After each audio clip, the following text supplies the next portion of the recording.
Pemuda ini telah melakukan hal yang gila.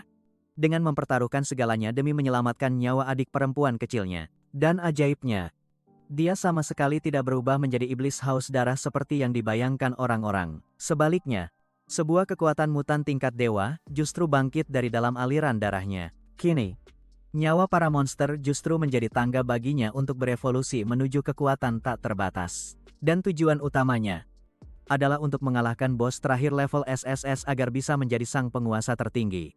Semua bermula dari sebuah kesalahan fatal.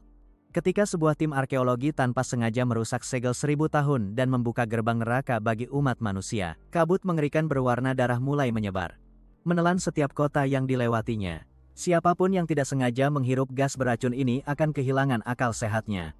Tubuhnya bermutasi, lalu tumbang dalam penderitaan. Sementara itu, hewan-hewan tidak mati. Mereka justru berevolusi menjadi makhluk buas raksasa yang ganas dan haus darah. Kemanapun kaki mereka melangkah, peradaban di sana hanya akan tersisa menjadi tumpukan abu dan puing-puing. 3 hari sebelum kiamat, kabut darah mulai tampak samar-samar. Dan sistem peringatan terus-menerus meminta warga untuk berlindung di dalam rumah. Saat itu, Nyam Hao dan keluarganya masih menikmati perjalanan liburan mereka di dalam mobil keluarga yang familiar. Tiba-tiba seorang prajurit menggedor kaca jendela mobil dengan wajah panik, meminta mereka untuk segera melakukan evakuasi. Ibunya memiliki firasat buruk melihat kehadiran tentara. Sementara ayahnya tampak setengah percaya dan setengah ragu. Bencana macam apa yang begitu mengerikan hingga harus mengerahkan militer? Melihat adiknya cemas, Nyam Hao segera memeluk gadis kecil itu dan menenangkannya.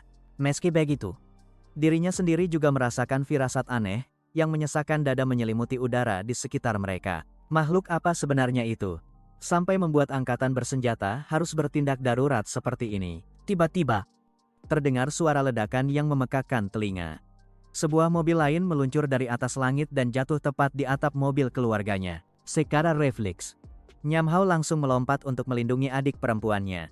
Cut Chuyet. Setelah tabrakan yang mengerikan itu, dia mencoba bangkit dan dengan cemas menanyakan kondisi kedua orang tuanya. Kalian baik-baik saja?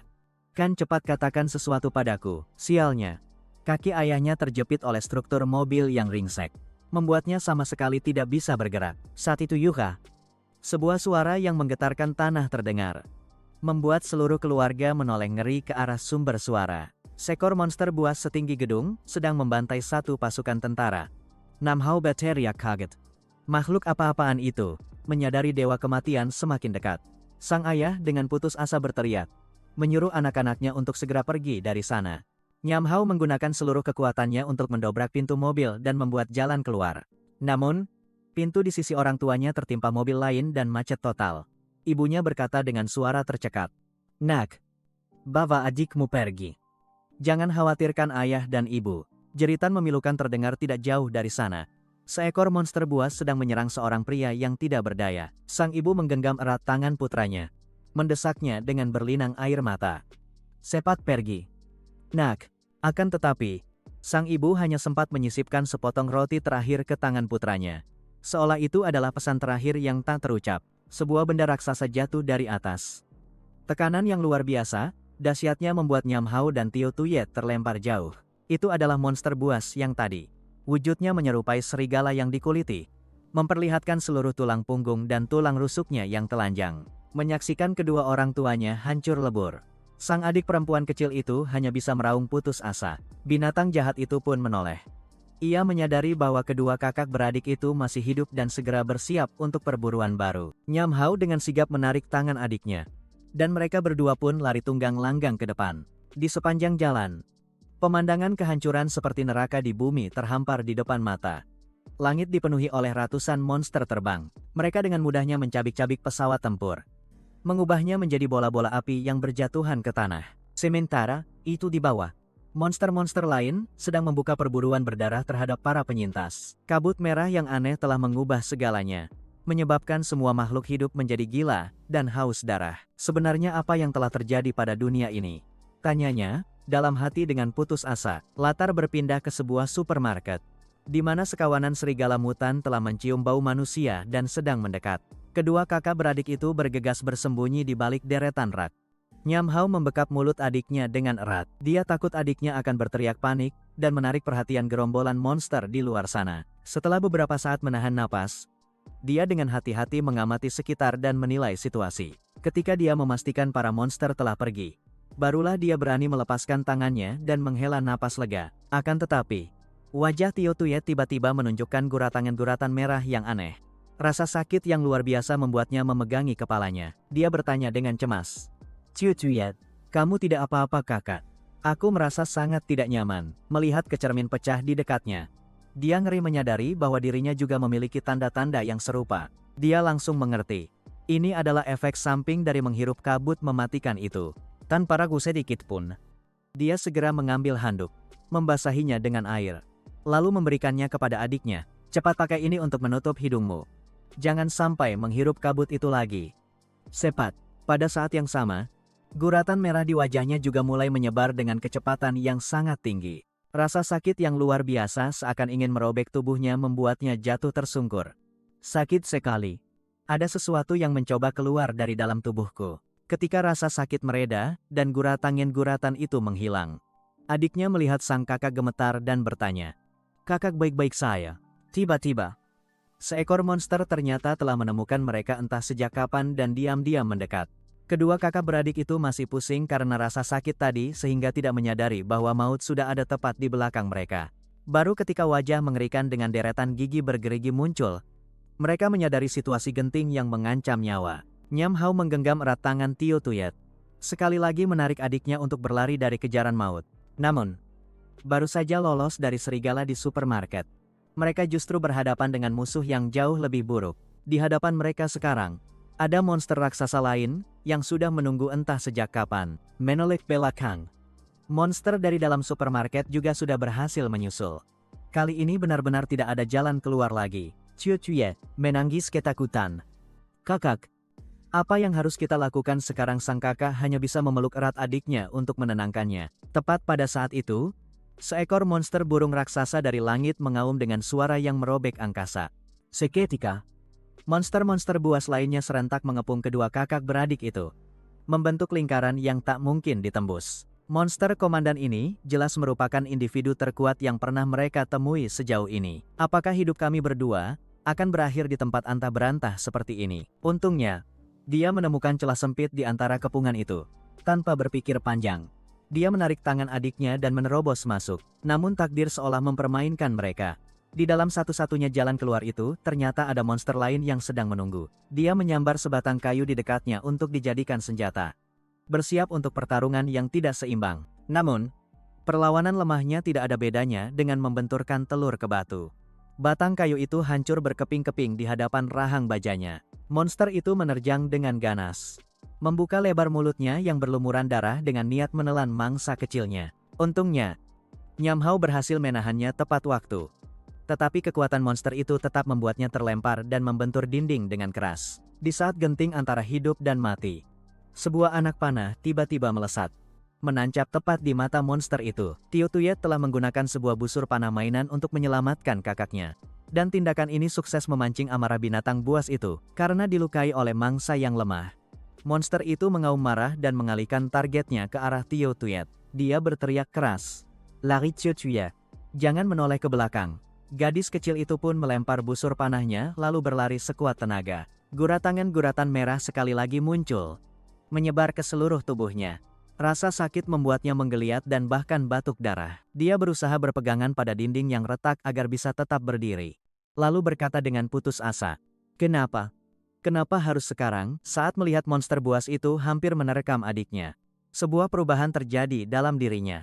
Amarahnya meledak. Dia mengepalkan tangannya. Kekuatan dahsyat yang keluar membuat dinding beton di dekatnya hancur berkeping-keping.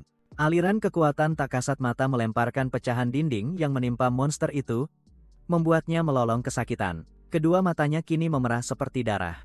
Tangannya menggenggam sebatang besi tajam. Lalu dia mengaum dan menerjang maju. Batang besi dingin itu menembus kepala sang monster.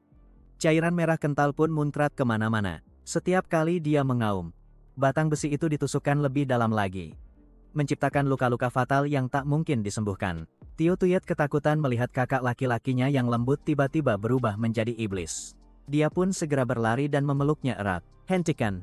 Kak. Aku tidak apa-apa. Suara jernih adiknya menariknya kembali dari amukan membunuhnya. Bayangan kedua orang tuanya sekali lagi muncul dalam benak Nam Hao. Pesan terakhir mereka masih terngiang-ngiang di telinganya.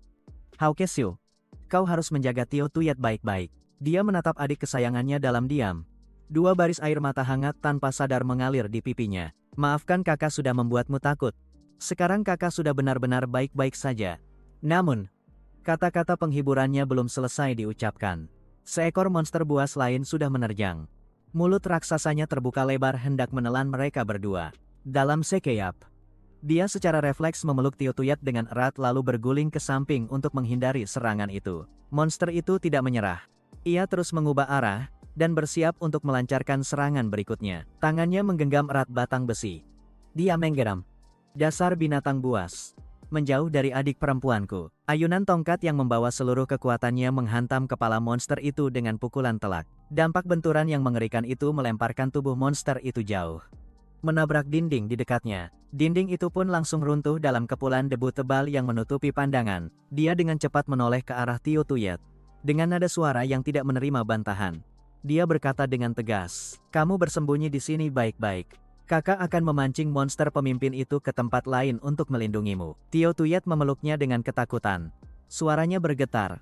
"Kakak jangan pergi. Aku takut kakak kehilangan kendali lagi seperti tadi." Dia dengan lembut menepuk-nepuk punggung adiknya. Menenangkannya dengan sebuah janji yang teguh. "Tenang saja. Kali ini kakak tidak akan membiarkan hal itu terjadi. Anak baik. Kakak janji akan segera kembali untuk menjemputmu dari tempat terkutuk ini." Tio Tuyet mengangguk pelan. Di dalam mata polosnya tersirat kepercayaan mutlak. "Aku akan menunggu kakak kembali." Dari dalam kegelapan reruntuhan, aliran energi darah aneh terpancar dari bangkai monster itu. Nyam Hao tiba-tiba menyadari sesuatu. Dia bergumam, "Jika aku bisa menyerap sumber kekuatan ini, mungkin aku akan menjadi lebih kuat." Matanya menyala-nyala. Menunjuk lurus ke arah monster pemimpin di kejauhan dengan sikap penuh provokasi. "Asal bisa membunuhmu, aku akan punya cukup kekuatan untuk melindungi orang-orang yang kusayangi. Kau bisa tenang menutup mata sekarang." Sang pemimpin seolah mendengar lelucon. Ia menyeringai dengan tatapan penuh penghinaan dan memberi isyarat kepada anak buahnya. Seketika, segerombolan anak buah yang ganas menyerbu maju. Bertekad untuk mencabik-cabik orang sombong di hadapan mereka. Nyam Hao terjun ke dalam pertarungan berdarah. Setiap serangannya begitu tegas dan mematikan. Menjatuhkan musuh satu persatu. Seekor monster buas tiba-tiba menggigit bahunya. Tetapi saat itulah guratan merah di tangannya kembali menyala terang. Lengannya mencengkeram dengan kekuatan yang mengerikan. Dengan mudah merobek monster itu menjadi dua bagian. Tangannya mulai berubah menjadi lebih keras dan setajam cakar binatang buas. Dia berseru kaget. Jadi inikah yang namanya kekuatan? Tiba-tiba, auman sang pemimpin yang penuh wibawa menggema di seluruh area. Membuat segalanya bergetar. Para bawahannya segera melarikan diri. Pada saat yang sama Nam Hao mendongak ke atas. Sebuah pesawat tempur kelas berat sedang bermanuver di langit. Tersadar dari mabuk kekuatan, dia menatap kedua tangannya yang aneh dan bertanya-tanya. Sebenarnya apa yang terjadi dengan tubuhku ini? Sebuah bom dijatuhkan dari pesawat itu, menciptakan area ledakan yang sangat besar dan menyilaukan. Dia hanya sempat berteriak putus asa. "Tio Tuyet, jangan keluar. Tetap di dalam sana." Ledakan yang memekakan telinga terdengar. Debu menyelimuti segalanya, menutupi semua yang ada di sana. Sebuah helikopter militer tiba-tiba mendarat. Tetapi ketika mereka menyadari tanda-tanda mutasi di tubuhnya, mereka membuat keputusan yang dingin. Mereka hanya setuju untuk membawa Tio Tuyet. Sementara dia ditinggalkan begitu saja seolah-olah bibit penyakit berbahaya. Nyam Hao yang kelelahan, hanya bisa pasrah melihat adiknya dibawa pergi menjauh.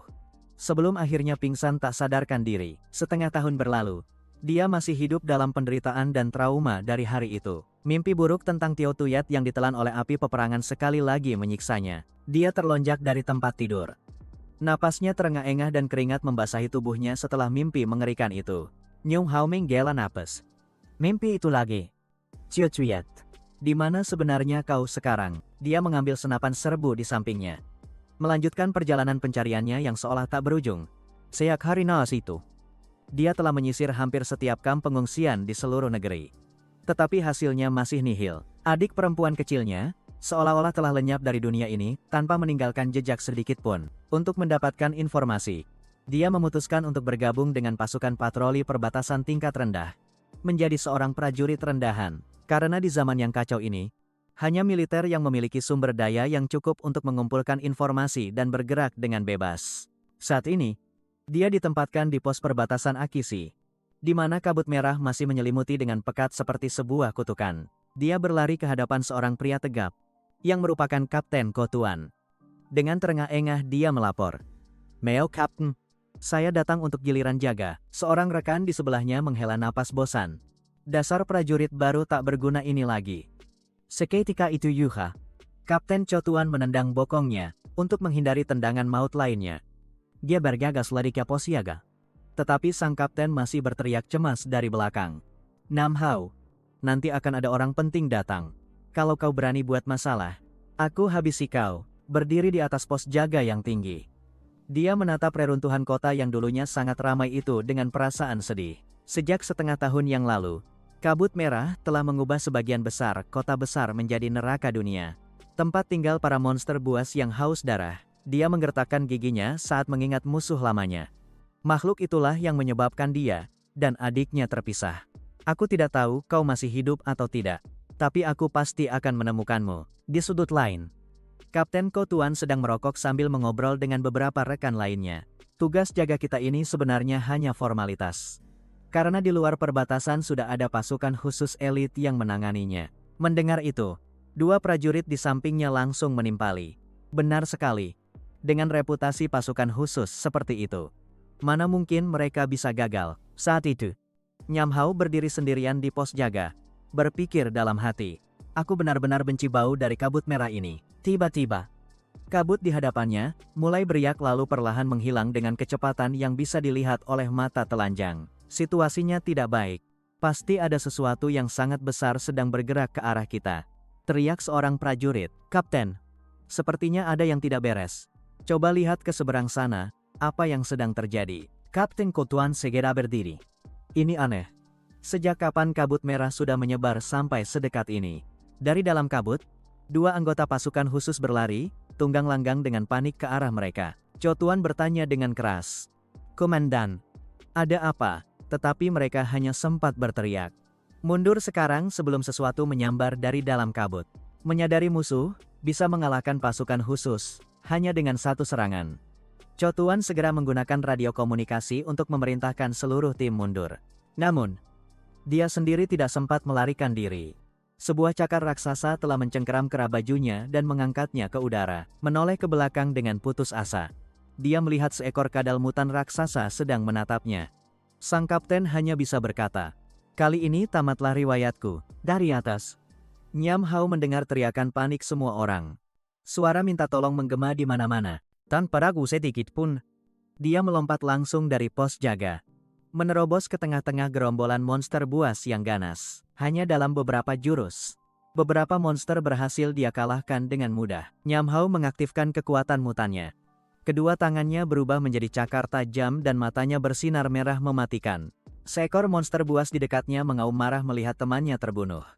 Ia pun menerjang ke arah Nam Hao dengan niat balas dendam. Dengan gerakan secepat kilat, dia menangkap kepala monster itu lalu melancarkan pukulan yang dahsyat. Aliran energi merah murni mulai terpancar dari bangkai monster tanpa kepala itu. Aliran energi ini dengan cepat diserap sepenuhnya ke dalam lengan mutan Nam Hao, merasakan kekuatan yang bergejolak di dalam tubuhnya. Dia menyeringai tipis. "Kalau aku menyerap semua ini, seberapa kuat aku jadinya ya?" Tidak mau membuang waktu lagi, Nyam Hao melepaskan kekuatannya, membuat energi menyebar ke seluruh tubuhnya. Semburan energi penghancur keluar dari tubuhnya, menyapu bersih gerombolan monster buas di sekitarnya dalam sekejap. Nyam Hao tiba-tiba menoleh ke belakang dengan tatapan waspada. Ternyata ada yang mau merebut mangsaku. Berdiri di hadapannya adalah Tong Ni, kapten pasukan khusus Hoai Bian. Seorang wanita cantik dengan rambut pirang platinum yang mencolok. Menyadari kemunculan tiba-tiba pasukan khusus, Nyam Hao bergumam dalam hati. "Gawat. Kali ini aku celaka. Aku harus segera menyembunyikan kembali lengan mutan ini sebelum mereka menyadari sesuatu yang aneh." Tong Hi dengan dingin memberi perintah. "Jangan sisakan satu pun. Hancurkan semua target sekarang juga." Tepat setelah perintah itu diberikan, seluruh pasukan khusus serentak mengarahkan senjata mereka ke arah Nyam Hao. Menghadapi situasi genting ini, Dia hanya bisa mengangkat kedua tangannya menyerah. Tunggu dulu. Saya adalah prajurit dari tim patroli. Tetapi rentetan tembakan yang memekakan telinga sudah terdengar sebelum dia sempat menjelaskan. Seekor monster buas yang menyerang diam-diam dari belakangnya pun tumbang. Ketika pasukan khusus melaporkan bahwa target telah dilumpuhkan. Nyam Hao baru sadar bahwa mereka hanya mengincar monster di belakangnya. Suara sepatu bot yang dingin terdengar.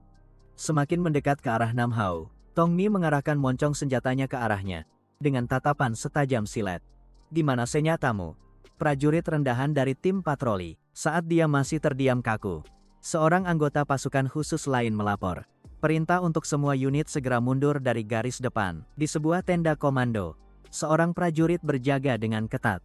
Tanpa perintah dari Komandan Tong, siapapun dilarang masuk. Di dalam, Tong Ni sedang merangkum kerugian.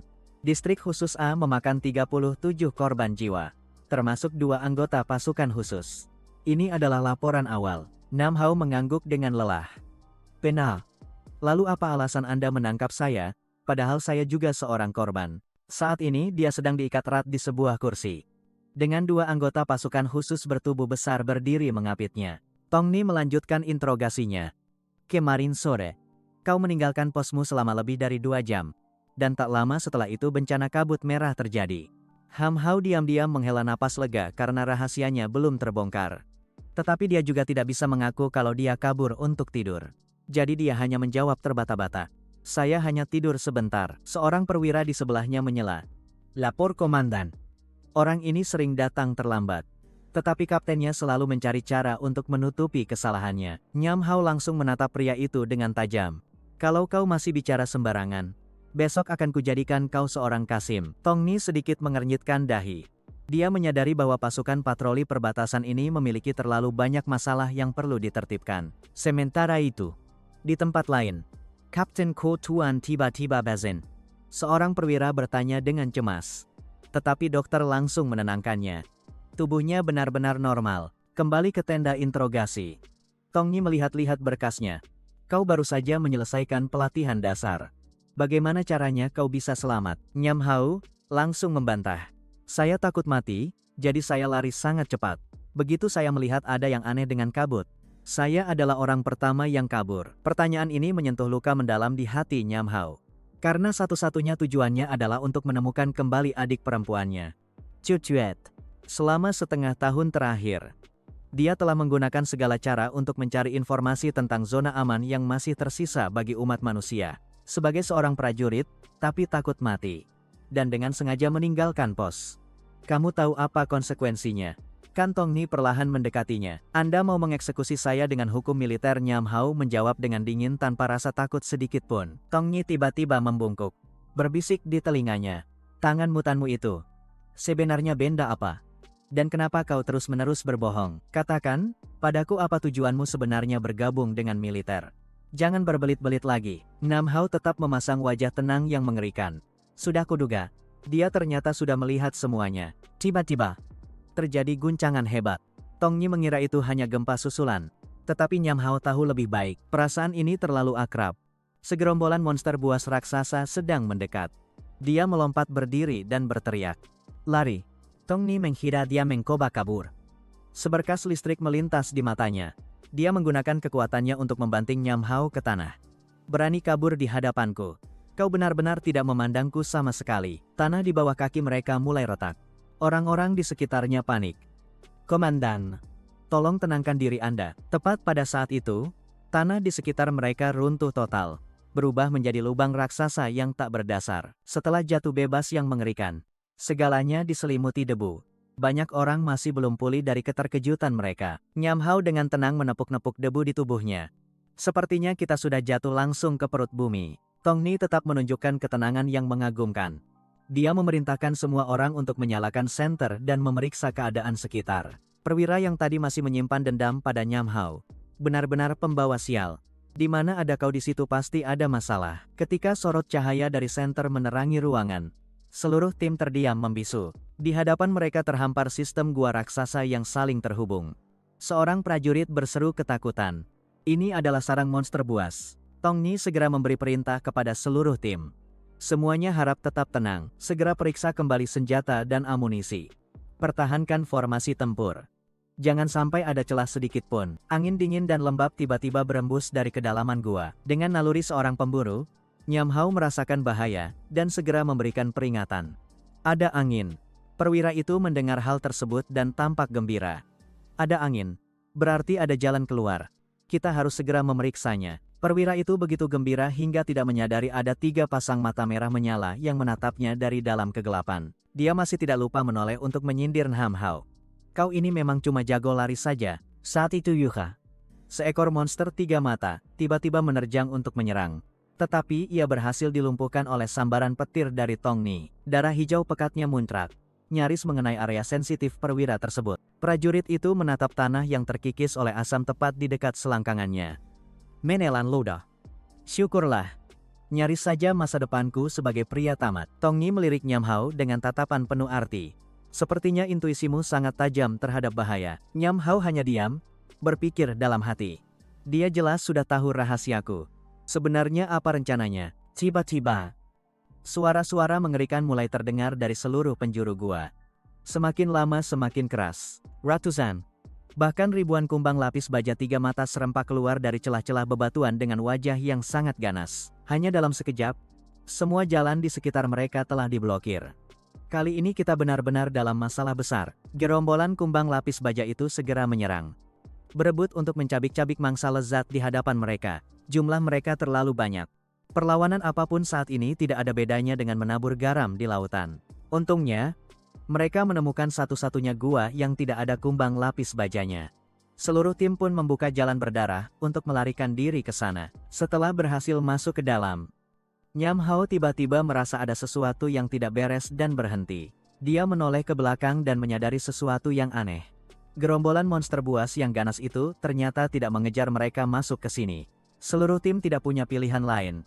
Terpaksa harus terus maju lebih dalam untuk mencari jalan keluar lain. Semakin jauh ke dalam, mereka ngeri menemukan seekor monster buas tingkat penguasa yang sedang dengan ganasnya menyerap kabut merah untuk berevolusi.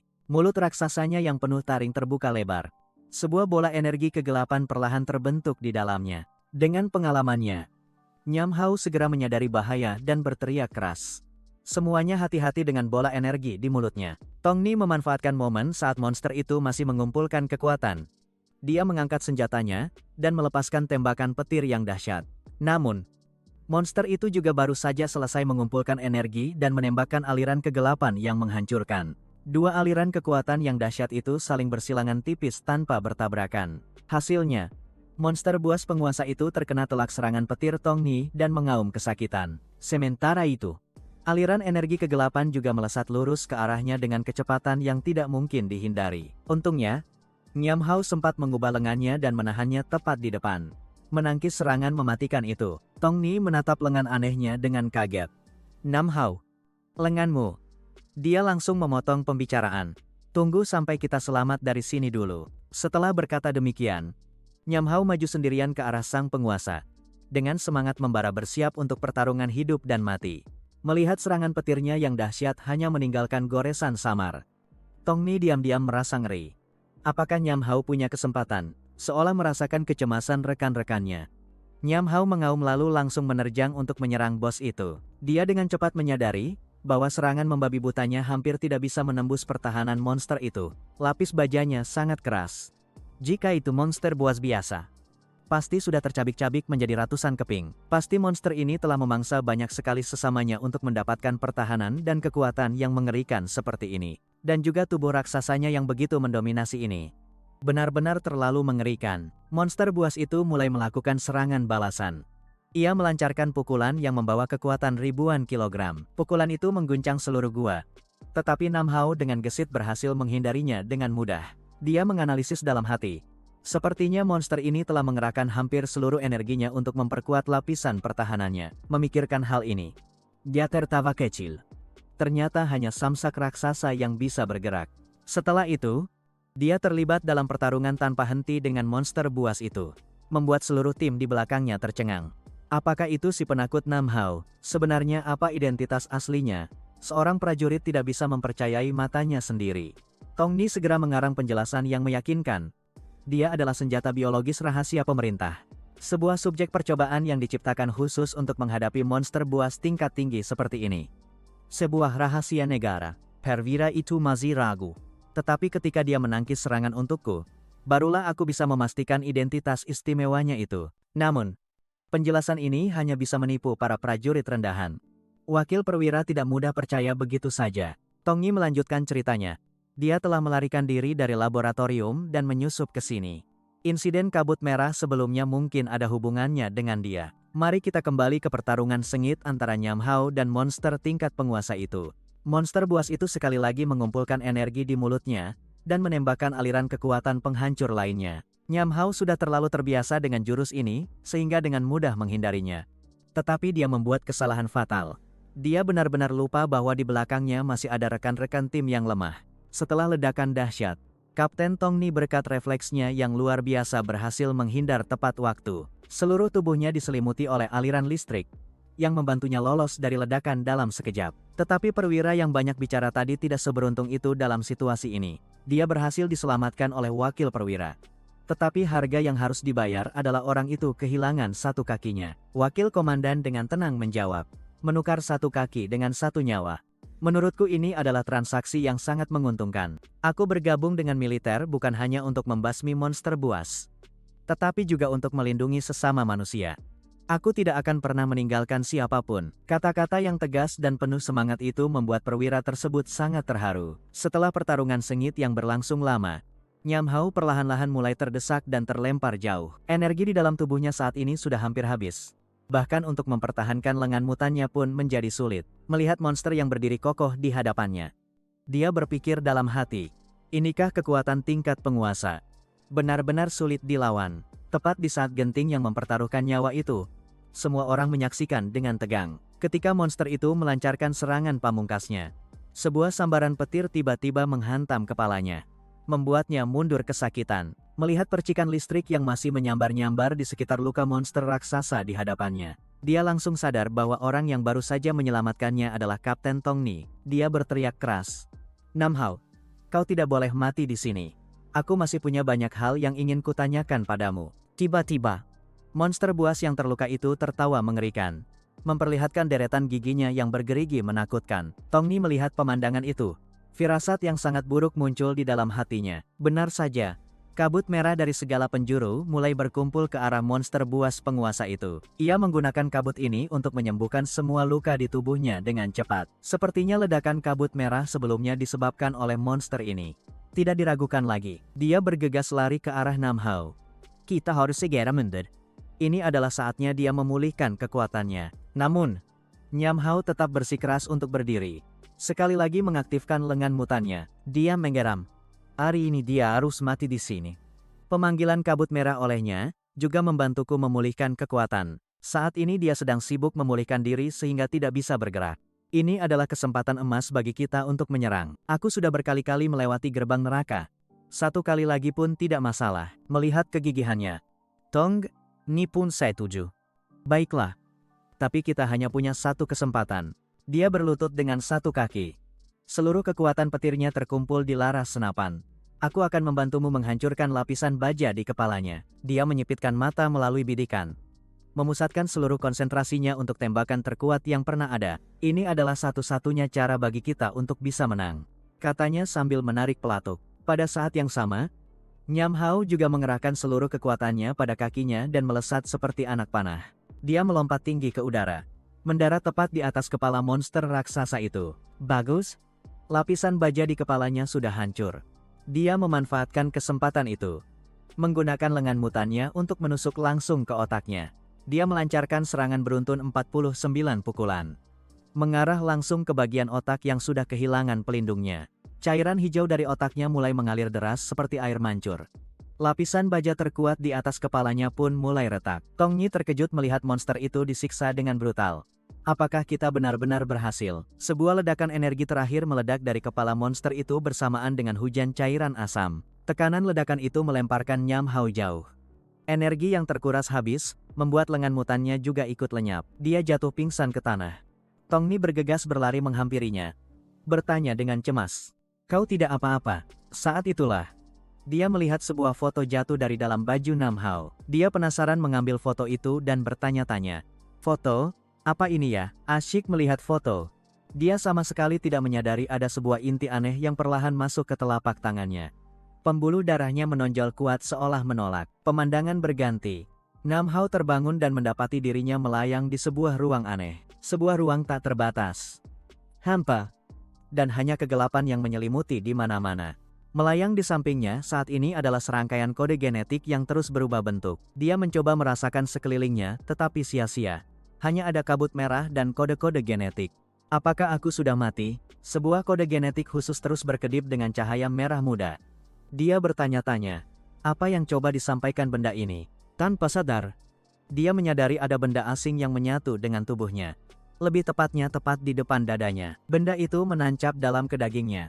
Menjadi bagian yang tak terpisahkan dari tubuhnya. Dia tiba-tiba teringat. Bukankah ini kristal energi dari dalam monster buas penguasa itu?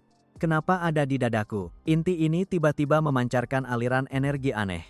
Dengan ganas menyerap seluruh kabut merah di sekitarnya. Tidak hanya menyerap, ia juga memiliki kemampuan untuk menyimpan sumber energi raksasa itu dengan luar biasa. Dengan benda ini, aku bisa menyerap lebih banyak kabut merah untuk berevolusi, tanpa perlu khawatir kehilangan kendali lagi. Namun kegembiraannya tidak berlangsung lama. Permukaan inti itu mulai menunjukkan retakan yang mengkhawatirkan. Gawat.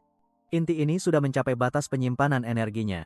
Tidak bisa dilanjutkan lagi. Kabut merah masih terus mengalir masuk ke dalam inti. Sebuah pikiran terlintas. Kalau begini terus, inti ini akan meledak. Tiba-tiba, dia teringat jurus monster penguasa yang bisa menghabiskan banyak sekali kabut.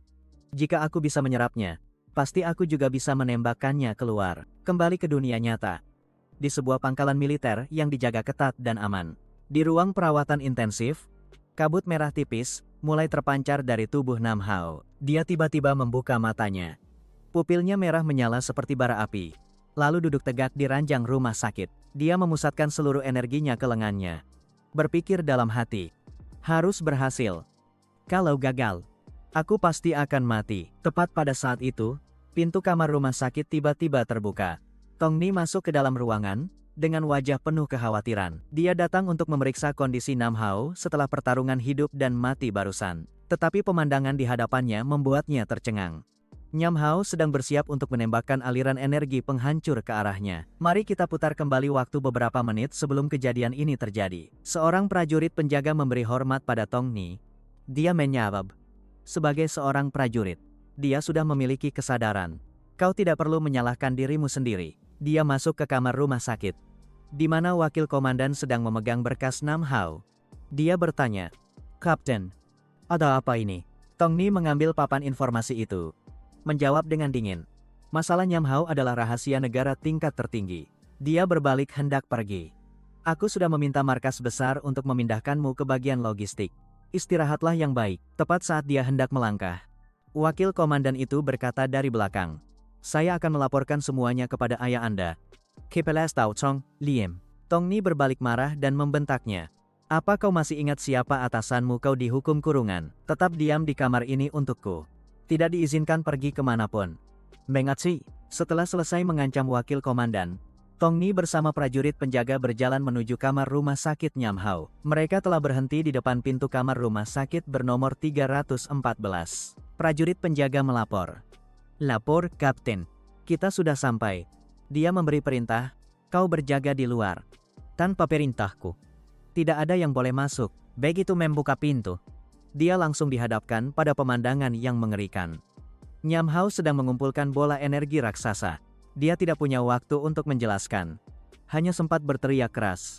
Cepat menyingkir dari sana. Aliran energi itu melesat dengan kecepatan mengerikan. Daya dorongnya juga membuat Nam Hao terjatuh ke belakang. Sementara Tong Ni, dengan refleksnya yang luar biasa, berhasil tiarap ke lantai untuk menghindari serangan itu. Bola energi itu menghancurkan pintu, melemparkan prajurit penjaga yang malang itu hingga terguling di lantai. Ia terus menembus beberapa lapis dinding, menciptakan ledakan dahsyat di luar rumah sakit. Wakil perwira yang menyaksikan kejadian itu berpikir dalam hati. Kapten Tong, berapa lama lagi Anda bisa menyembunyikan rahasia ini? Prajurit penjaga itu gemetar sambil memegangi kepalanya.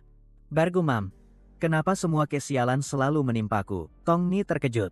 Bukankah ini jurus dari monster buas tingkat penguasa? Kenapa Nam Hao bisa menggunakannya? Dia menoleh ke arahnya, dengan tatapan tajam. Sepertinya kau masih berutang banyak penjelasan padaku. Di atap rumah sakit yang berangin, Tong Yi dan Nyam Hao sedang melakukan pembicaraan penting. Setelah selesai mendengarkan, Tong Yi melipat tangannya. Jadi kau tidak hanya bisa menyerap inti, tetapi juga bisa meniru kemampuan monster buas. Nyam Hao mengangguk. Tidak hanya itu, aku juga bisa menyerap dan menyimpan kabut merah. Inti ini sepertinya memiliki kemampuan untuk pulih sendiri. Melihatnya begitu jujur, Tong Yi tersenyum tipis. Kemampuanmu memang sangat beragam, Nam Hao melanjutkan. Tetapi sebagai gantinya, aku juga berisiko akan terasimilasi sepenuhnya, dan menjadi seekor monster buas. Dia menatap lurus ke mata Tong Yi dan bertanya. Di mata Kapten, apakah aku saat ini manusia atau monster? Tong Yi menjawab tanpa ragu. Kau adalah kau. Sebuah eksistensi yang unik di dunia ini. Dia melangkah lebih dekat. Suaranya penuh makna.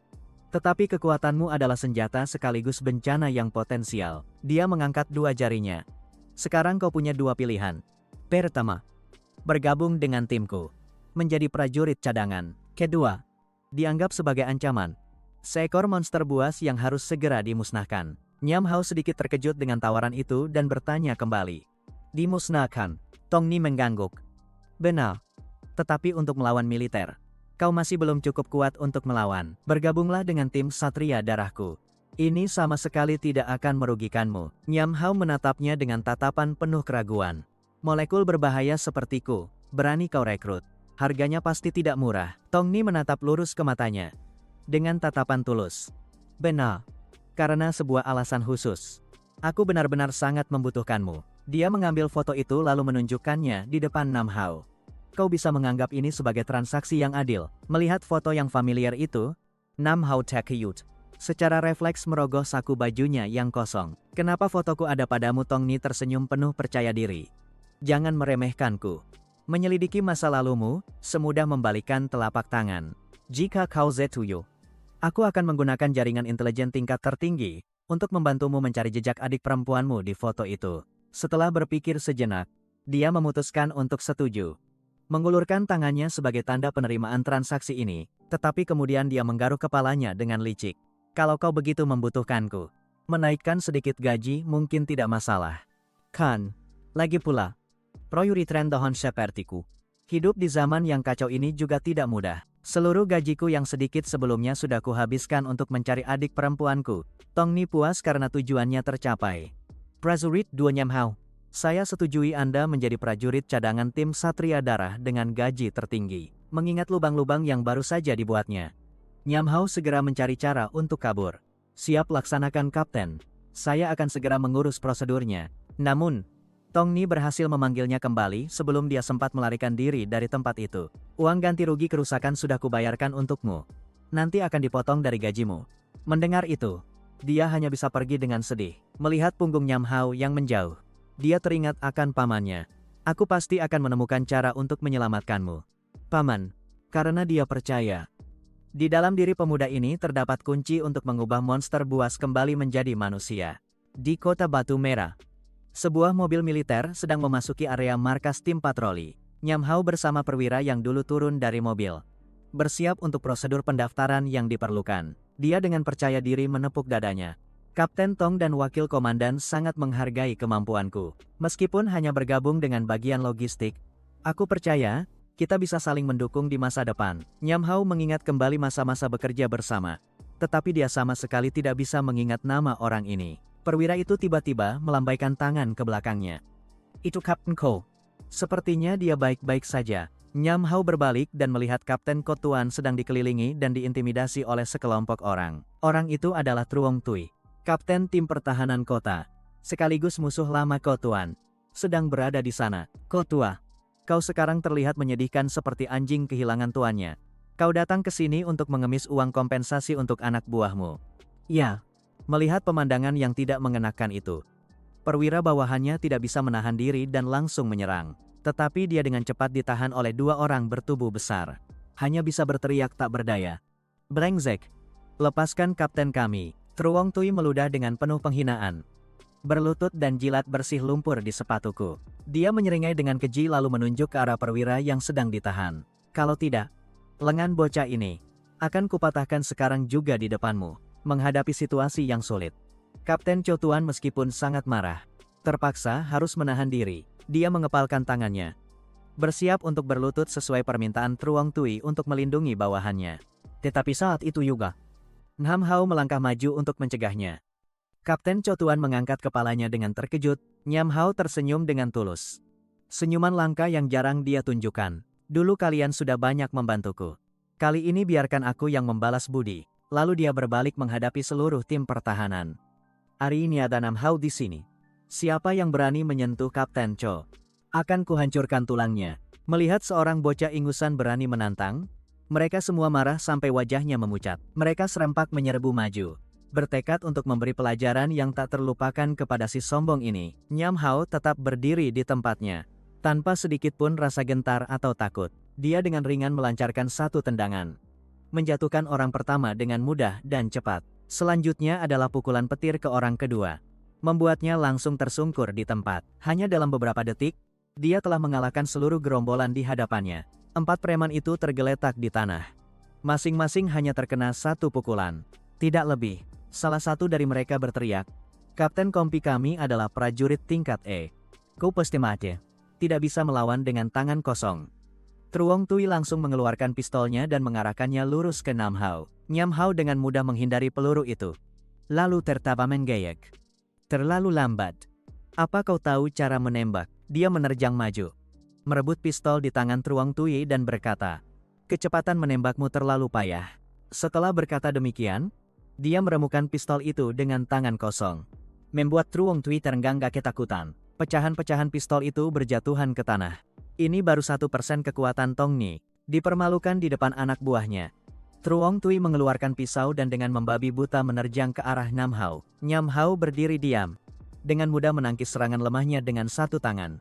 Dia mencengkeram kerah bajunya lalu mengangkatnya dari tanah. "Tadi kau bilang ingin siapa yang berlutut dan menjilat kakimu." Truong Tui baru menyadari perbedaan kekuatan yang sangat besar di antara mereka berdua. Dia hanya bisa tergagap mengancam, "Aku peringatkan kau, jangan macam-macam. Kau tidak tahu siapa aku." Tetapi sebelum selesai bicara, Nam Hao dengan dingin membenturkan kepalanya ke lantai yang keras. Benturan yang begitu keras hingga lantai beton retak berkeping-keping. Truong Tui langsung pingsan di tempat. Mulutnya berbusa. Menyaksikan pemandangan itu, para anak buahnya yang lain ketakutan sampai lari tunggang langgang. Dia bahkan bisa menghindari peluru. Nyam Hao hanya dengan dingin menepuk tangannya, seolah baru saja menyentuh sesuatu yang kotor. Kekuatan fisikku sudah jauh melampaui perkiraan. Anak buah Truong Tui berlari sambil berteriak histeris dalam kepanikan. Dia itu monster. Perwira yang dulu kini telah mengubah sikapnya 180 derajat. Dia menepuk bahu Nyam Hao dengan ramah. "Bang Nyam, tadi kau keren sekali." Nyam Hao berjalan ke samping Kapten Ko, mengembalikan busur panahnya. "Jangan sungkan. Bukankah dulu Anda selalu membantuku?" Kapten Ko masih khawatir. "Tetapi bagaimana jika mereka kembali dan membuat masalah untukmu?" Perwira di sampingnya dengan cepat menyela. "Tenang saja Kapten. Sekarang Bang Nam dan saya sudah menjadi anggota pasukan khusus di markas sementara pasukan khusus Kota Batu Merah. Sebuah tempat yang sangat luas dan modern." Nyam Hao datang melapor kepada Tong Ni. Dia memegang setumpuk dokumen dan berkata, "Formulir pendaftaranmu sudah kukirim ke markas besar." Dia memberikan selembar kertas yang sudah disetujui. "Markas besar sudah menyetujui kau untuk mengikuti ujian seleksi." Dia mengambilnya dengan gembira. "Jadi sekarang aku sudah menjadi anggota resmi pasukan khusus." Tong Ni langsung menyiramnya dengan air dingin. Dia menatapnya dan berkata, "Kau harus pergi ke markas besar di kota Danau untuk mengikuti seleksi masuk ke divisi tempur Ksatria Darah." Nyam Hao dengan percaya diri mengacungkan jempolnya. "Mengerti. Tunggu saja aku memecahkan semua rekor untukmu." Di kota Danau, ibu kota megah Su, konvoi kendaraan militer yang gagah berani sedang memasuki kota. Pemandangan yang sangat megah dan berwibawa, menunjukkan kekuatan militer di masa kiamat. Di dalam mobil, Tong Ni memperkenalkan, "Ini adalah kota Danau, tempat markas besar Ksatria Darah berada." Nyam Hao menunjuk ke arah perwira lemah di sampingnya. "Orang ini juga boleh ikut seleksi Ksatria Darah." Perwira itu hanya bisa tertawa canggung. "Ah, karena aku punya kelebihan yaitu cukup tahan banting." Tong Ni menjelaskan lebih lanjut. Dia dari tim logistik jadi tidak perlu ikut tes tempur. Setelah mendengarnya, pria itu langsung kembali percaya diri. Tim logistik juga sangat penting di medan perang. Tahu, orang-orang yang bisa mengaktifkan kemampuan khusus seperti kita secara umum disebut prajurit. Dibagi menjadi 6 tingkatan dari S hingga E. Sejalan dengan itu, jenis-jenis monster buas juga diklasifikasikan kekuatannya menurut tingkatannya masing-masing. Sebuah sistem klasifikasi yang rumit, dibuat untuk menilai kekuatan setiap individu secara akurat. Lebih spesifiknya adalah tingkatan penguasa, raksasa, dan bengkana. Eksistensi yang sangat mengerikan. Sebagai perbandingan, seorang prajurit tingkat E bisa bertarung seimbang dengan monster buas tingkat Jenderal Merah. Tingkat A setara dengan raksasa, dan tingkat S menghadapi bencana. Mendengar hal ini, Nyamhao langsung bertanya dengan serius. Apa maksudnya tingkat kecocokan inti? Tong Ni menjelaskan. Di dunia ini, hanya monster buas yang memiliki kemampuan khusus bawaan, sedangkan manusia harus mengandalkan inti untuk mengaktifkan kekuatan. Semakin tinggi tingkat kecocokannya, semakin kuat kemampuan yang terbangun. Saat sedang bergerak, konvoi mobil mereka tiba-tiba dihentikan oleh pasukan bersenjata lengkap. Seorang prajurit memberitahu, "Maaf, rute ini saat ini sedang ditutup. Silakan gunakan jalan lain." Sopir itu membantak. Tim tanggap darurat pun berani kalian hentikan prajurit itu hanya bisa menunduk meminta maaf. Tong Ni melihat logo pohon anggur hijau di mobil mewah yang lewat. Firasat buruk muncul di hatinya. Mengapa sebuah perusahaan besar seperti itu muncul di acara seleksi Ksatria Darah? Ada sesuatu yang sangat mencurigakan di sini. 1 jam kemudian di area seleksi, para penguji berdiri di depan barisan calon prajurit baru untuk menjelaskan aturan. Penguji utama, Lam Dongtin, seorang prajurit tingkat A, menyatakan, "Di sini sama sekali tidak ada jalur belakang. Bahkan jika kau keponakan presiden, tanpa kemampuan nyata, jangan harap bisa bertahan di Ksatria Darah." Setelah itu, dia dengan lantang mengumumkan, "Tes pertama. Tes fisik. Resmi dimulai. Tes fisik pertama adalah membawa beban seberat 50 kg dan berlari cepat." Sebuah tes yang tampak sederhana, tetapi membutuhkan daya tahan dan kecepatan yang sangat tinggi dari para peserta. Dalam bagian ini, Nyamhao jauh meninggalkan semua lawannya, mencetak rekor baru dengan waktu 5,10 detik. Selanjutnya adalah tes kekuatan lengan dengan sistem pengukur kekuatan elektronik. Semua orang di sekitarnya terengah-engah kaget. Dia bisa mengangkat 500 kg dengan 1 tangan. Dalam tes kekuatan pukulan, dia tidak berani menggunakan seluruh kekuatannya karena takut merusak mesin pengukur. Tetapi hanya 1 pukulan ringan sudah cukup membuat mesin itu penyok dan berasap. Tidak bisa diukur lagi. 10 menit kemudian, Nyamhao telah menyelesaikan semua kategori dengan hasil yang luar biasa. Dia datang ke hadapan penguji utama, melipat tangan di belakang punggungnya dan dengan serius melaporkan hasilnya. Lam Dongtin menatap papan skor dengan wajah penuh keheranan. Konfirmasi selesai dengan total skor 198. Orang-orang di sekitarnya mulai berbisik-bisik. Rekor tertinggi prajurit baru sebelumnya hanya 180 poin. Apa anak itu curang? Pasti curang. Tidak bisa dipercaya. Seseorang yang tidak terima maju. Lapor penguji. Skornya telah melampaui rekor lama dengan sangat berlebihan. Aku tidak percaya dengan hasil ini. Itu adalah Truong Tan, adik dari Truong Tui, musuh bebuyutan Nyamhao. Lam Dongtin tampak tidak senang. Saya pribadi telah mengawasi seluruh proses kompetisinya. Apa kau curiga saya sengaja membuka jalan belakang untuknya agar bisa lulus tes ini? Truong Tan sedikit menyeringai. Tatapan tajamnya menyapu Nyamhao. Tidak berani. Saya hanya penasaran sedikit. Dia mendekat ke belakangnya. Kau adalah Nyamhao yang telah mematahkan tangan kakakku, kan? Truong Tan tersenyum jahat. Tidak ada apa-apa. Hanya datang untuk menyapa rekan sekampung halaman yang sebentar lagi akan mati. Sambil berbicara, dia harus menahan amarah yang siap meledak di dalam dadanya. Brengsek. Tunggu saja kau. Penghinaan ini pasti akan kubalas berlipat ganda. Nyamhao menyipitkan matanya, menatap punggung orang asing itu. Dia juga dari kota Batu Merah. Kenapa aku tidak punya kesan sama sekali? Lam Dongtin yang berdiri di sampingnya menjelaskan. Namanya Truong Tan, putra dari tim pertahanan kota Batu Merah. Mendengar hal ini, Nyamhao langsung mengerti seluruh masalah dari kejadian ini. Ternyata datang untuk balas dendam untuk kakaknya, Truong Tui. Gerombolan tim pertahanan ini benar-benar sudah busuk sampai ke tulang. Lam Dongtin melanjutkan pengumuman hasil. Peringkat K3. Truong Tan dengan 123 poin. Peringkat kedua Kim Oan dengan 135 poin dan peringkat pertama Nyamhao 198 poin. Di belakangnya, Seorang gadis berambut pirang cantik menatapnya lekat-lekat. Berpikir. Awalnya hanya ikut untuk iseng.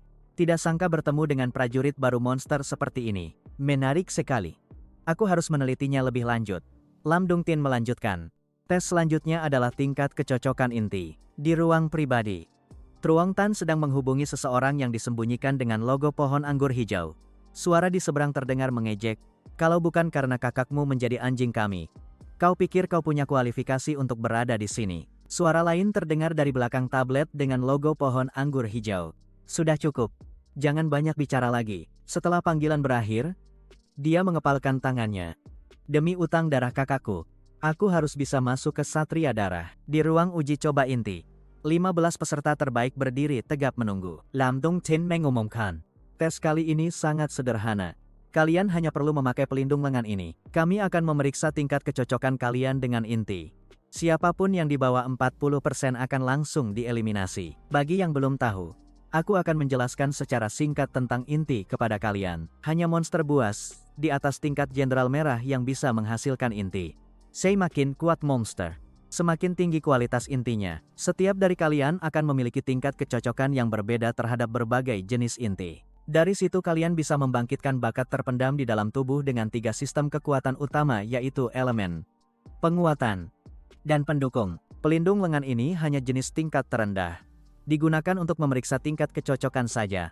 Setelah bergabung dengan Satria Darah, kalian akan diberikan peralatan dan inti yang jauh lebih baik. Setelah menjelaskan aturan mainnya, Lam Dungtin dengan lantang mengumumkan. Tes penentuan tingkat kecocokan inti resmi dimulai. Orang pertama maju. Hasilnya adalah tingkat D, dengan tingkat kecocokan 39%. Hanya kurang 1%. Dia jatuh tersungkur di tanah dengan putus asa. Kenapa tes ini lebih sulit daripada membunuh monster buas? Orang kedua, tingkat D dengan tingkat kecocokan 56%. Dia bersorak gembira. Aku berhasil. Penguji Lam Dungtin dengan dingin memanggil. Truong Tan. Giliranmu. Matanya kini memerah. Wajahnya tampak jauh lebih tua. Jelas, dia telah menggunakan semacam stimulan. Dia maju dengan wajah penuh tantangan. Memakai pelindung lengan dengan kasar. Kemudian dia merebut inti itu dan membenturkannya dengan keras ke pelindung lengan dengan ganas. Dia menggertakkan giginya. Menggeram dengan suara mengancam. Cepat dengarkan perintahku. Di papan pengumuman langsung muncul hasil yang sangat mengesankan dan menakutkan. Tulisan tingkat D muncul bersama dengan tingkat kecocokan hingga 60%. Angka yang sangat tinggi. Kerumunan di sekitarnya mulai berbisik. Orang terkuat dari gelombang sebelumnya saja hanya mencapai 56%. Sepertinya dialah yang terkuat di antara angkatan prajurit baru kita kali ini. Tidak diragukan lagi, Truong Tan melihat hasilnya. Senyum puas dan penuh penghinaan tersungging di bibirnya. Dasar sempeh, dia turun di tengah bisikan kekaguman. Gelar orang terkuat kali ini pasti milik Truong Tan.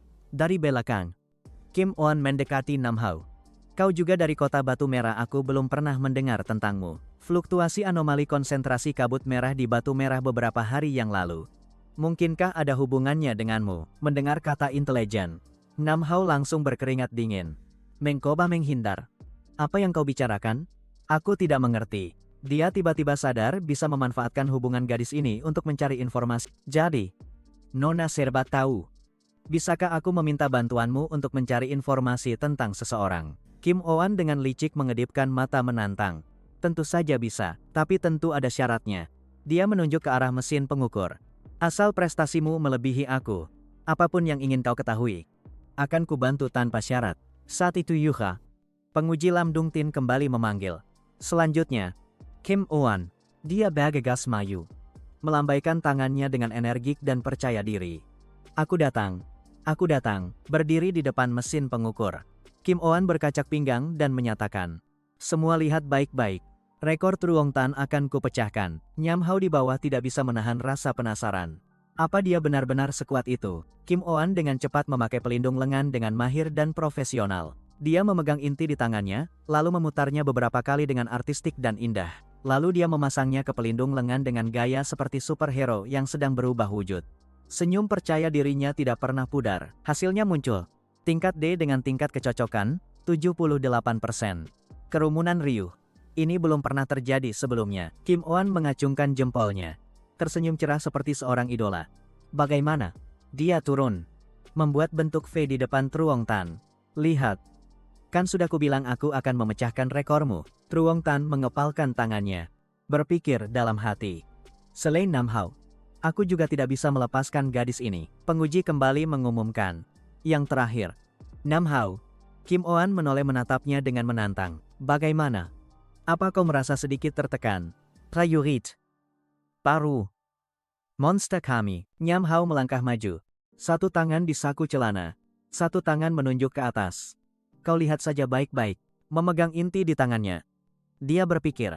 Demi petunjuk tentang Tio Tuyat. Aku harus menang. Dia meletakkan inti itu ke pelindung lengan dengan tegas dan percaya diri tanpa ragu. Ayo. Mari kita lihat berapa tingkat kecocokanku sebenarnya. Layar pengumuman menampilkan tulisan tingkat C. Hasil ini membuat seluruh penonton terdiam sesaat. Ini adalah pertama kalinya dalam sejarah. Tes ini memunculkan huruf tingkat C. Sesuatu yang belum pernah terjadi. Segera setelah itu, sistem tiba-tiba mengulangi pemberitahuan kesalahan. Suara kering terdengar membuat kerumunan riuh. Memeriksa tingkat kecocokan. Tidak. Tidak ada persenan. Nam Hao berdiri terpaku. Bergumam dalam kebingungan. Apa-apaan ini? Truong Tan tertawa terbahak-bahak. Pekundang. Kau sok sekali. Bahkan inti pun menolakmu. Nam Hao langsung mengerutkan kening. Tatapan dinginnya melirik seolah sudah menargetkan mangsa berikutnya. Tiba-tiba, dia merasakan aliran energi aneh mengalir dari pelindung lengannya. Menoleh ke bawah. Dia ngeri menemukan inti itu sedang meleleh. Berubah menjadi kabut merah lalu masuk ke lengannya. Gawat. Tubuhku secara paksa menyerap inti tingkat rendah ini. Dia menggertakkan gigi mencoba menahan diri. Kim Oan secepat kilat berlari ke panel kontrol. Tingkat kecocokan 0%. Ini belum pernah terjadi. Dia seperti ilmuwan hila. Tertawa sambil mengetik cepat di keyboard. Harus mencatat peristiwa bersejarah ini. Truong Tan tiba-tiba menyadari sesuatu yang aneh. Senyum licik tersungging di bibirnya. Inti di tangan si brengsek itu kemana kok tidak kelihatan. Dia langsung menunjuk ke arah Nam Hao dan berteriak. Lapor instruktur. Nam Hao telah menyembunyikan intinya. Mendengar itu, Lam Dung Tin terkejut. Dia segera memerintahkan. Nam Hao, angkat tanganmu untuk kuperiksa. Dia terpaksa mengangkat tangannya dengan pasrah. Benar saja inti itu telah benar-benar lenyap tanpa jejak. Lam Dung Tin bertanya dengan serius. Di mana intinya? Serahkan sekarang. Nam Hao hanya bisa berdiri kaku. Aku juga tidak tahu kenapa. Dia berpikir. Harus segera mencari cara untuk menjelaskan. Kalau tidak aku akan ditangkap dan dijadikan kelinci percobaan. Dia memutuskan untuk bertaruh. Berpura-pura bahwa ini adalah kemampuan khusus baru yang diaktifkan oleh inti. Berpikir dan langsung bertindak. Dari telapak tangannya, kabut merah mulai menyebar. Menyelimuti segalanya. Lengannya mulai berubah bentuk menjadi wujud mutasi di hadapan keterkejutan semua orang yang hadir. Truong Tan tidak bisa menahan diri untuk mundur selangkah karena ketakutan. Apa-apaan yang sedang terjadi ini? Lam Dung Tin mengeluarkan senjatanya. Dengan serius memperingatkan. Semuanya mundur sekarang juga. Berlawanan dengan kekhawatiran semua orang. Kim Oan justru tampak sangat bersemangat. Ya Tuhan. Apakah ini sewa legendaris? Mendengar kata Yuha, Truong Tan penasaran bertanya. Apa orang ini sudah terinfeksi kabut merah? Lam Dung Tin tetap dalam posisi siaga. Semuanya mundur dan amati situasinya untukku. Jika situasi menjadi tidak terkendali, kita hanya bisa menanganinya di sini. Keheningan yang mencekam menyelimuti seluruh ruang laboratorium saat ini. Nam Hao dengan tenang bertanya. Kenapa? Sepertinya semua orang terlihat sangat tegang. Penguji Lam Dung Tin bertanya dengan penasaran. Kau tidak kehilangan akal sehatmu? Bagaimana bisa? Nam Hao perlahan-lahan menonaktifkan kondisi mutasinya. Sepertinya ini adalah kemampuan inti. Ia masuk sendiri ke dalam tubuhku. Kim Oan dengan gembira berlari memeluk lengannya. Ini adalah kemampuan berubah wujud yang langka. Pertama kali ditemukan. Lam Dung Tin juga menghela napas lega. Setelah menjadi hewan buas, tapi masih mempertahankan kesadarannya. Benar-benar kemampuan yang langka. Nam Hao menatap Kim Oan dengan tatapan penuh curiga. Sebenarnya siapa kau ini sampai tahu begitu banyak hal? Dia melepaskan tangannya lalu mengedipkan mata dengan genit. Kan sudah kubilang, aku ini tahu segalanya. Lam Dung Tin mengungkapkan. Dia adalah Kim Oan, peneliti senior dari Biro Intelijen Teknis. Kim Oan merayuk. Instruktur Lam. Kau membocorkan semua rahasiaku. Citra gadis cantik misteriusku hancur sudah. Penguji Lam Dung Tin hanya tersenyum ringan. Baiklah. Keributan sampai di sini sudah cukup. Nyam Hao diminta untuk menyerahkan kembali inti itu. Tetapi dia hanya bisa menggaruk kepalanya. Lapor instruktur. Saya tidak bisa. Ia sudah benar-benar menyatu dengan tubuhku. Tidak ada cara untuk mengeluarkannya. Truong Tan yang berdiri di belakang menyaksikan seluruh kejadian itu. Bergumam. Inti itu benar-benar sudah masuk ke tubuhnya. Dia menutupi wajahnya yang penuh tipu muslihat. Harus segera melaporkan kepada orang-orang dari pohon anggur hijau. Orang ini pasti akan menjadi subjek percobaan yang hebat. Setelah itu, Nyam Hao dibawa ke ruang radiasi untuk pemeriksaan tubuh secara menyeluruh.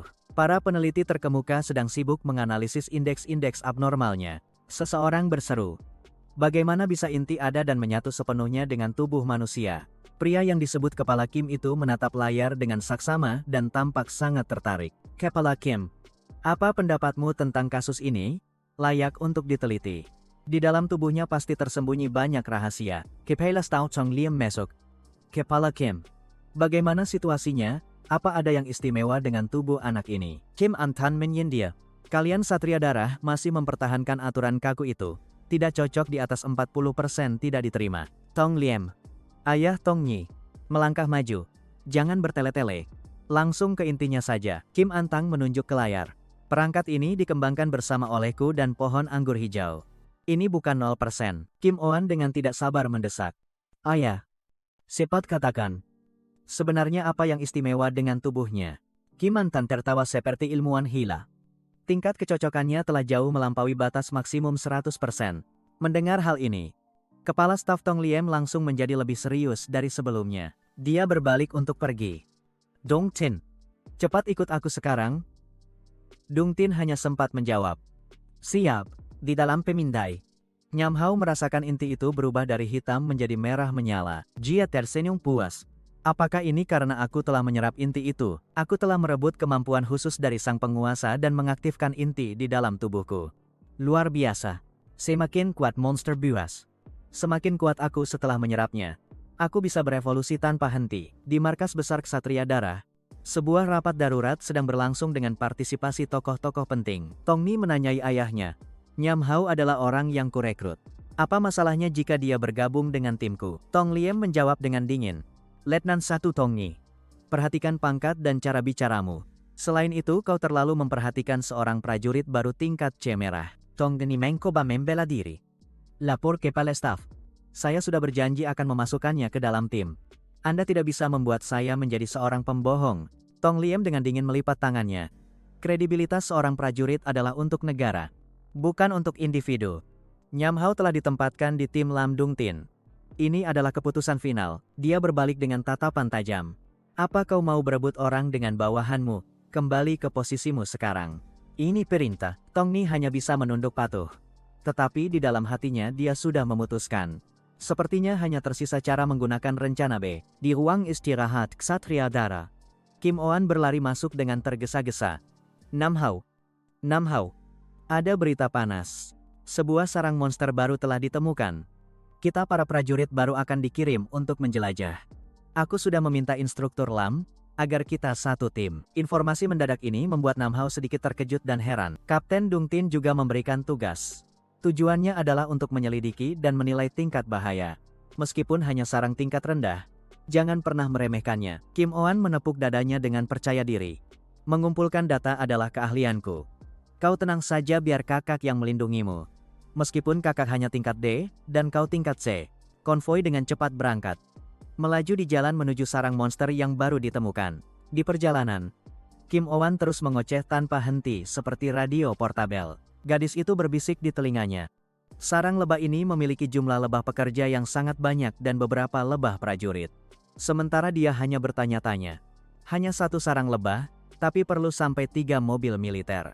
Kim Oan hanya bisa tertawa terbahak-bahak melihat kepolosan prajurit baru itu.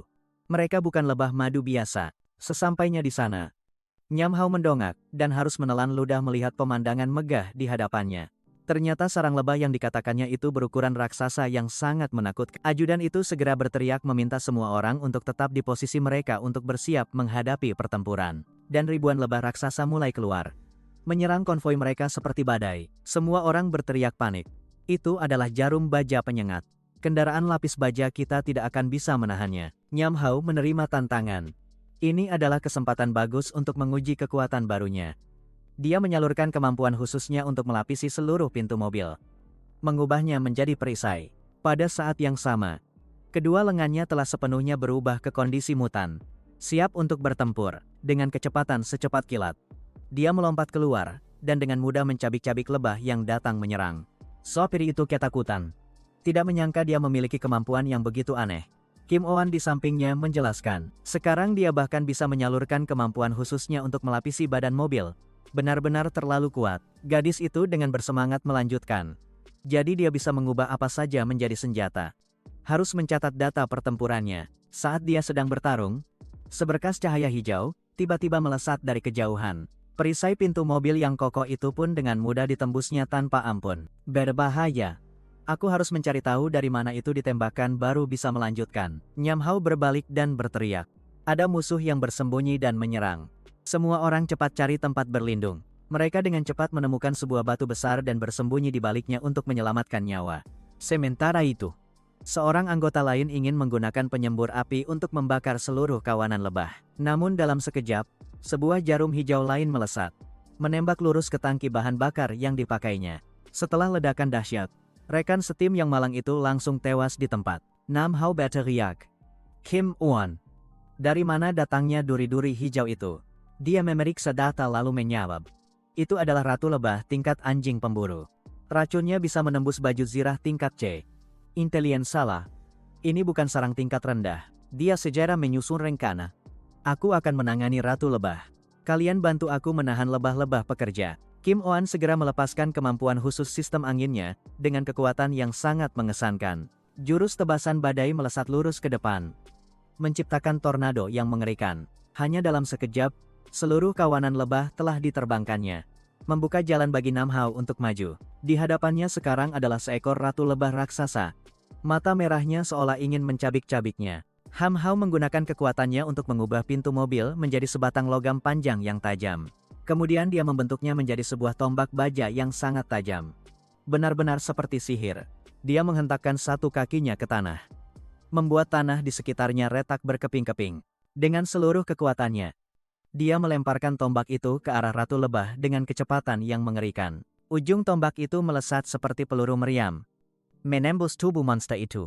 Namun ratu lebah itu sama sekali tidak bereaksi setelah terkena serangan. Kenapa lapisan pertahanannya bisa begitu keras secara tidak masuk akal? Kim Oh-an bergegas mendekat. Nam Hao, jangan biarkan dia kabur. Dia akan berevolusi menjadi tingkat penguasa, namun dia juga sudah kelelahan.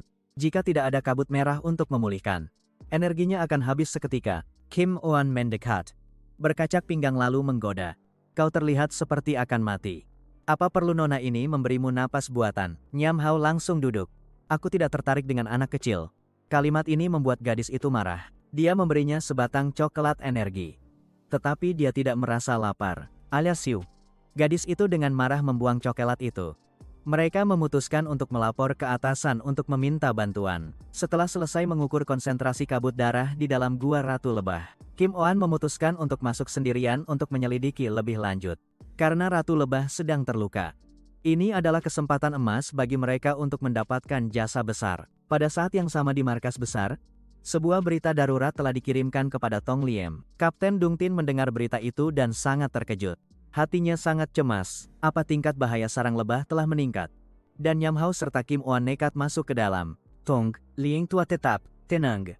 Meskipun gadis Kim Oh-an sedikit kurang ajar, dia tidak akan pernah mengambil risiko. Dia memerintahkan untuk mengerahkan tim Satria Darah terdekat untuk memberikan bantuan. Tujuan utamanya adalah memastikan keselamatan Kim Oh-an dan Nyam Hao. Pada saat yang sama, pasukan pemberani juga telah keluar dari rumah sakit dan datang ke tempat ini untuk menerima tugas. Tong Liem berkata, aku akan membiarkan adiknya mengikutimu untuk membantunya. Seharusnya tidak ada masalah. Kan? Ternyata dia diam-diam mengatur pengawal untuk melindungi putrinya. Benar-benar seorang ayah yang dingin di luar hangat di dalam. Kembali ke dalam sarang lebah. Kedua orang itu sedang masuk dengan pakaian pelindung khusus. Kim Oh-an memberitahu, indeks energi di dalam sini tidak banyak berubah dibandingkan dengan di luar. Tetapi begitu ratu lebah itu berevolusi menjadi tingkat penguasa, tingkat kesulitan misi akan meningkat pesat. Merasakan sesuatu yang aneh, Nyam Hao segera memberi isyarat padanya untuk berhenti. Ratu lebah menerjang keluar dari kegelapan. Tubuhnya kini jauh lebih besar dari sebelumnya. Mereka ngeri menyadari bahwa ia telah berhasil berevolusi menjadi tingkat penguasa. Ratu lebar akan baja. Gawat. Kim Oh-an mengeluh dalam hati. Bagaimana ini bisa terjadi? Konsentrasi kabut merah di sini jelas tidak cukup untuk mendukung evolusinya secepat itu. Memegang alat pendeteksi di tangannya, dia berteriak marah. Kenapa alat sialan ini tidak memberitahu apa-apa? Dia terduduk tak berdaya di tanah dalam keputusasaan dan ketakutan yang menyelimuti pikirannya. Ternyata seluruh pakaian pelindung mereka juga telah disabotase. Membuat indeks alarm melemah. Satria darah punya mata-mata. Seketika, jarum baja penyengat yang tak terhitung jumlahnya melesat dari segala arah, memaksa mereka untuk segera mundur. Sambil berlari, Nyam Hao berpikir, aku sedang butuh kabut merah dan mereka datang sendiri. Tetapi pertama-tama aku harus mencari tempat yang aman untuk Kim Oh-an. Kalau tidak aku tidak bisa bertarung dengan tenang. Dia dengan cepat menemukan sebuah gua kecil di dekatnya. Lalu menggunakan batu besar untuk menutupi pintu masuknya. Dia berbalik ke arah Kim Oh-an dan berpesan. Kau bersembunyi di sini baik-baik. Tempat ini bisa bertahan untuk sementara waktu, sebelum dia pergi. Gadis itu berteriak keras, seolah sebuah janji yang penuh makna dan perasaan. Kau harus kembali. Kalau tidak, bahkan jika kau ke neraka, aku tidak akan pernah memaafkanmu. Menjawabnya, dia hanya melangkah dengan percaya diri. Tenang saja, aku berjanji, pasti akan kembali, hanya dalam sekejap. Nyam Hao telah menyerap cukup kabut merah yang dibutuhkan untuk pertempuran. Sudah saatnya bertarung habis-habisan dengan monster-monster ini. Ayo kita mulai pestanya. Anak-anak, dia memutuskan untuk menggunakan jurus ledakan kondensasi merah tua. Jurus pamungkas yang dipelajarinya dari monster buas penguasa sebelumnya. Tetapi hanya dengan satu jurus ini, seluruh kekuatannya akan terkuras habis. Sama sekali tidak boleh gagal. Dia memusatkan seluruh energinya pada bola merah menyala di tangannya lalu melemparkannya dengan sekuat tenaga. Ledakan dahsyat itu membuat tanah di sekitarnya bergetar hebat seperti gempa bumi. Seluruh sarang lebah juga hancur berantakan oleh kekuatan ledakan yang luar biasa itu. Meninggalkan lubang raksasa, dia pikir sudah berhasil. Tetapi dia tidak menyangka monster itu masih selamat. Kabut merah setelah ledakan masih melayang-layang, menciptakan pemandangan yang sangat mistis dan menakutkan. Ratu lebah sama sekali tidak terluka setelah serangan itu. Membuatnya bingung. Kau pasti bercanda. 3 menit sebelumnya di tempat persembunyian Kim Oh-an, gadis itu sedang berusaha memperbaiki alat pendeteksinya. Dan akhirnya setelah usaha tak kenal lelah, alat pendeteksi sialan itu pun berfungsi kembali. Alat itu segera memberitahukan bahwa konsentrasi kabut merah telah melampaui batas waspada.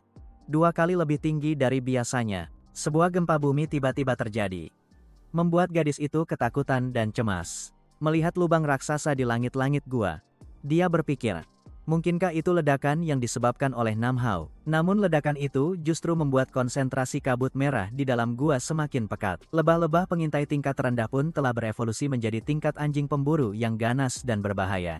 Di sisi lain, Nyam Hao yang sedang bertarung juga sudah menyadari perbedaan yang sangat besar ini. Kenapa semakin banyak aku lawan, semakin banyak pula mereka, dan juga semakin kuat. Kecepatan pemulihan energiku tidak bisa menandingi kecepatan konsumsinya.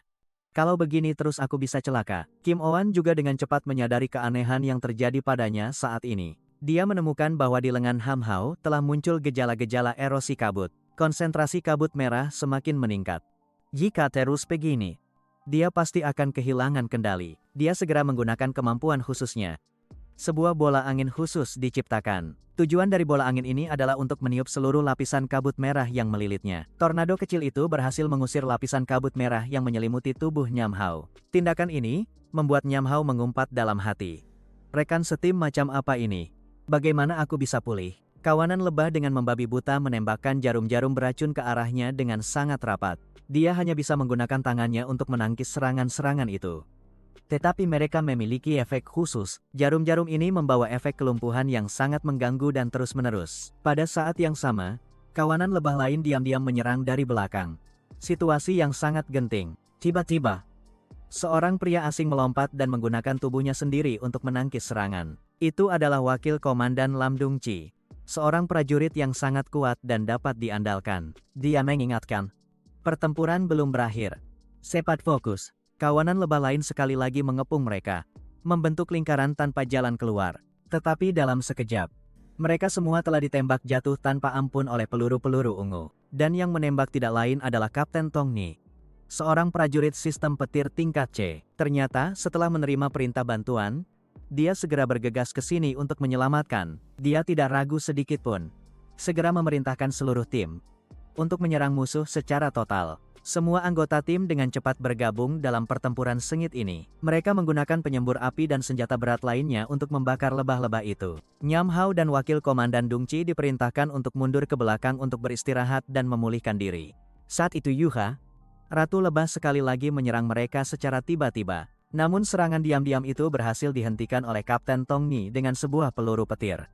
Seluruh tubuhnya lumpuh oleh sengatan listrik tegangan tinggi. Tidak bisa bergerak lagi. Ia pun mencoba terbang ke atas untuk melarikan diri dari kepungan maut ini. Dia bergumam, ternyata istri pertamaku juga cukup kuat. Wakil Komandan Dung Chi pun menjelaskan, saat semua orang sedang fokus bertarung, Nam Hao diam-diam menyelinap ke samping. Dia memanfaatkan kesempatan untuk menyerap kabut merah di udara untuk memulihkan energi yang hilang. Tiba-tiba, semua orang menyadari sesuatu yang aneh dan berteriak panik. Ratu Lebah sedang menyerap seluruh kabut merah di area ini untuk bisa naik level. Seseorang berteriak ketakutan. Tidak mungkin. Bukankah dia baru saja naik level ke penguasa? Di sekitar mereka, kawanan lebah sekali lagi datang berkerumun. Jauh lebih banyak dari sebelumnya. Dalam situasi genting, Nam Hao berteriak, "Aku punya cara untuk mengatasi bos ini." Dia melesat dengan kecepatan mengerikan, menghindari serangan dan terus-menerus mengganggunya. Nyam Hao menyadari bahwa menggunakan tangan kosong saja tidak akan bisa mengalahkan monster ini. Dia sekali lagi melepaskan jurus ledakan kondensasi merah tua. Tetapi masih tidak mempan. Bahkan nyaris tertusuk oleh jarum-jarumnya hingga menjadi seperti saringan. Saat ini, Nyam Hao berpikir bahwa dia membutuhkan senjata yang cukup kuat untuk menembus lapisan bajanya. Dia pun mengambil salah satu jarum Ratu Lebah dan mengubahnya menjadi pedang besar. Lalu tanpa ragu, dia segera melesat maju untuk menyerang monster itu. Dengan segenap kekuatannya, dia melancarkan jurus yang sangat kuat. Tebasan hujan darah merah. Setelah ledakan dahsyat, bos itu akhirnya berhasil dikalahkannya dengan mudah. Intinya terbang keluar dan jatuh tepat ke tangan Ham Hao. Sesuai perhitungan, dia dengan cepat menangkapnya dan menyerap kekuatan inti itu. Tetapi tubuhnya langsung menyerapnya, membuatnya kesakitan luar biasa. Orang-orang di sekitarnya mengira terjadi sesuatu. Tetapi ternyata dia hanya sedang menyerap item.